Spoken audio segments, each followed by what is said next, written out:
How to use a washing machine. Pull open the door by the handle and close it by pushing it. When you hear a click sound, it means the door is closed. The machine is ready to be programmed. Open the detergent compartment. There are different compartments for pre-wash detergent, fabric softener, and general detergent. If you're using a detergent tablet, place it inside the drum. There are several programs available on the washing machine. Cotton 90 degrees.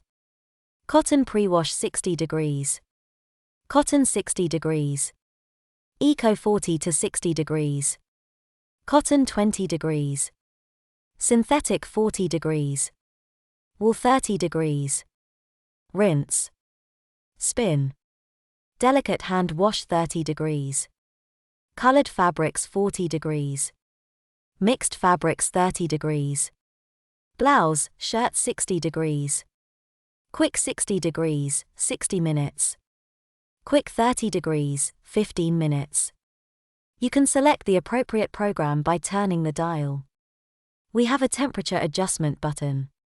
By pressing this button, we can select the desired temperature. You can choose 60 degrees, 40 degrees, 30 degrees, or cold wash. The button next to it is for spin speed adjustment. You can choose the machine to spin at 1,800 or 600 revolutions per minute. The Easy Iron button is used for easy ironing. The pre-wash button can be pressed if you want to do a pre-wash. Remember to put detergent in the pre-wash detergent compartment. The Start/Pause button is used to start or stop the machine. There are indicator lights. They show at which stage the machine is. Wash, rinse, spin, and end. The light corresponding to the current stage will be on during the wash. When the end light is on, you can open the machine's door by pulling it.